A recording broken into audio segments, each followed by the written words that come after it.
E quem diria, o componente que é a maior sensação dos consoles de nova geração também se tornou o maior problema da nova geração.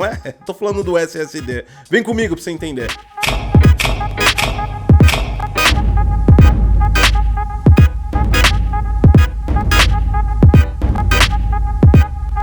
Fala galera do Geek, eu sou o Godcos e você tá no Detonando Geek, o melhor canal tecnologia pra games de todo o YouTube. Tá curtindo nossos vídeos e análises sobre o Xbox Series X? Pois bem, esse também é baseado no Xbox Series X com os testes que nós fizemos. No entanto, ele é válido para o X, o S, inclusive o PlayStation 5. E a galera que tem perguntado pra gente cadê os conteúdos de PlayStation 5, nós já encomendamos o console, deve chegar no dia 24 a 26 de novembro. Assim que chegar, a gente vai passar toda a nossa experiência para vocês também, tá bom? Então fique tranquilo. Mas hoje o vídeo serve para todos, porque o SSD, que foi uma das grandes features, se não a mais falada na nova geração de consoles, vai trazer o primeiro grande problema da nova geração de consoles, que é armazenamento. Isso para todos os consoles do PlayStation 5 e Xbox Series X. Vamos entender isso direitinho? Deixa seu like, se inscreve no canal, compartilha essa informação e vem comigo pra gente desmistificar. Esse é um assunto muito importante para quem vai adquirir a nova geração, tem que saber também dos problemas, não só das features. A gente examinou e verificou que o SSD realmente vai ser o maior problema da nova geração. E não pelo fato do componente em si. Realmente ele trouxe novos horizontes de performance e principalmente novas experiências para os gamers, até em jogos retrocompatíveis que não carregam nenhuma feature da nova geração, a não ser que tenham o selo do Smart Delivery do lado do Xbox e do lado do PlayStation 5 sejam aprimorados, como Spider-Man. Esses jogos retrocompatíveis, a principal feature deles fica por conta do SSD. Com loads menores ajudam na experiência, mesmo que nós conseguimos identificar maior estabilidade de FPS, a grande feature no retrocompatível é o SSD.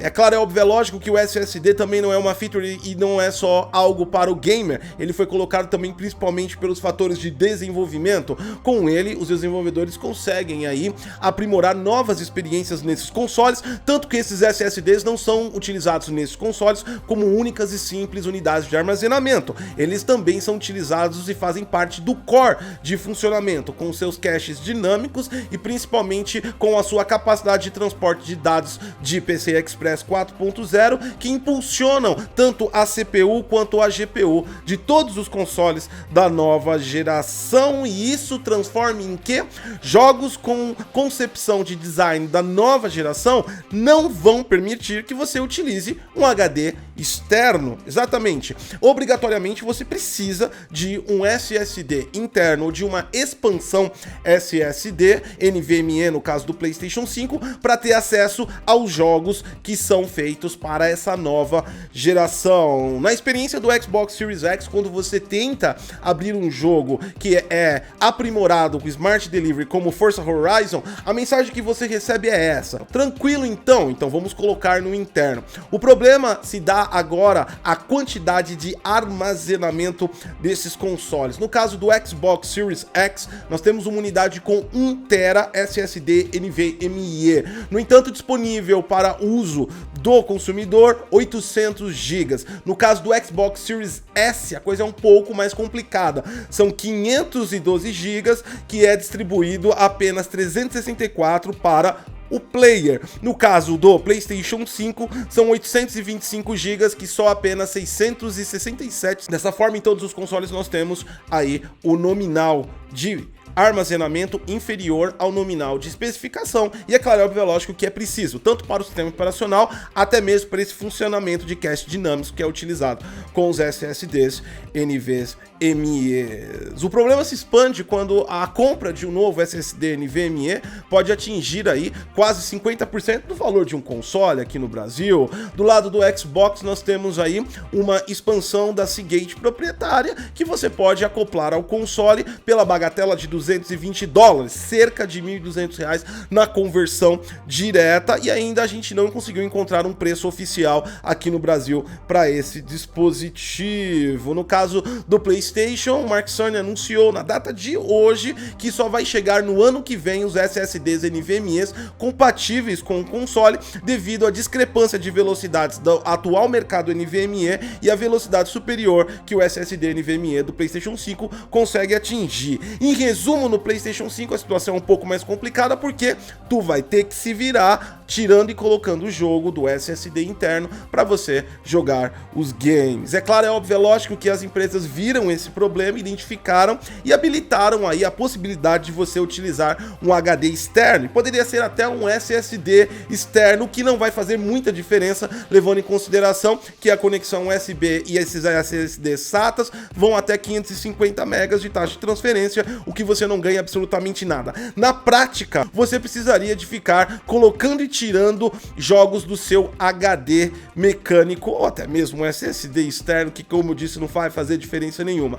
Isso quer dizer o quê? Isso quer dizer que, como você está vendo aí, cerca de 35 GB de Watch Dogs Legion sendo transportados por um HD mecânico externo pesaram aí cerca de 9 minutos, para arredondar quase 10 minutos aí o tempo de transferência. Na volta para o SSD é mais rápido, por quê? Porque a velocidade de leitura do HD mecânico é mais rápido do que a de gravação, então a gente conseguiu baixar aí para quase 7 minutos, 6 minutos, e lá vai cacetada aí em relação a volta do jogo. Só nessa brincadeira de transportar pra lá e pra cá, a gente perdeu 16 minutos. A gente tá falando de 35 GB. A média hoje de jogos AAA, eles vão de 40, 50, 60, tem jogos que ultrapassam 100 GB, inclusive com as suas expansões. Então, essa manipulação de arquivos jogando de um lado para o outro, você vai perder em macro, na média, cerca de 20 ou pode passar de 30 minutos a cópia para um HD externo, e na devolução você vai gastar 25, 20 minutos para devolver esse jogo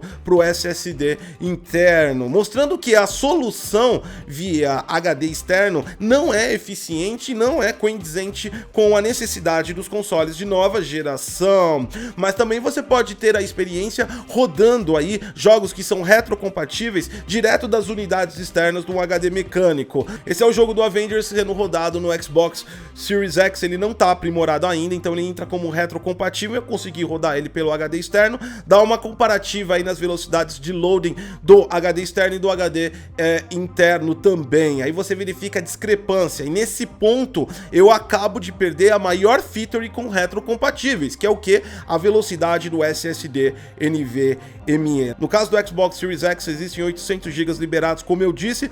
Isso transportando aí na prática é o que? Cerca de 13 a 15 jogos. Pode aumentar ou diminuir dependendo dos jogos que você jogue e da quantidade de gigas que ele possui. Isso quer dizer basicamente o quê? Isso quer dizer que a gente tá com um espaço bem limitado. Para aumentar esse espaço vai ser caro, e mesmo quando chegar no que vem no PlayStation 5, as unidades que serão compatíveis, não espere preços agradáveis. Unidades SSDs NVMe, memória NAND Flash, tem um custo alto no mercado e deve continuar assim. Não existe nenhuma expectativa de baixar preço por atender demanda e nada desse tipo, mesmo porque elas estão presentes nos celulares, e isso não fez com que elas abaixassem o preço imediatamente. Resumo da ópera é o seguinte: para ter uma expansão NVMe tanto de um lado quanto de outro, você vai ter que desembolsar mais de R$1.000. Do lado do PlayStation 5 vai ter que esperar ainda para o ano que vem. Do lado do Xbox ainda não tem preço oficial aqui. Usar o HD externo para gerenciar vai te dar um trabalho e perda de tempo de vários minutos, ou até, dependendo da quantidade de jogo, horas, para você conseguir fazer essas mágicas. Uma dica que a gente dá aqui pra galera nesse sentido é que a partir de agora o seu comportamento custa dinheiro, exatamente, ele sai diretamente do seu bolso e não é um valor barato. Qual o comportamento que eu tô falando pra galera? Tem gente que acumula 4, 5, 6, 7, 8 teras de jogos em seus HDs mecânicos, que hoje em dia tem um custo relativamente baixo. A gente pega aí um HD de 1 tera por um preço de R$250, facilmente é encontrável. No entanto, agora mudou-se o quadro, então seu comportamento pode fazer você gastar dinheiro. Tenha ciência que você que adquiriu ou vai adquirir a nova geração nos próximos meses, que você vai ter que começar a organizar todo esse armazenamento binário que você faz e manter exatamente o o que você precisa. Também é um fato que ninguém vai jogar 8 teras de jogos a todo tempo. Outra matemática que você pode fazer, dependendo da sua região do país, é verificar se é mais barato investir R$1.000 ou R$1.500 numa unidade de armazenamento ou aumentar a sua largura de banda, que pode produzir um efeito global na sua casa em vários sentidos. Mas isso varia muito de acordo com a região, disponibilidade do serviço de internet. No entanto, estamos com um grande problema na mão aí. Ou vai ser caro, ou vai demorar para chegar, ou você vai ter que se virar e perder tempo carregando o armazenamento de um lado para o outro. Bem-vindos à nova geração e seu primeiro grande problema. Quem diria, o SSD NVMe, que é a grande feature, se transformou também no primeiro grande problema. Obrigado por todo mundo ter acompanhado aí, deixa o like, se inscreve no canal, eu sou o Gotcose e até a próxima.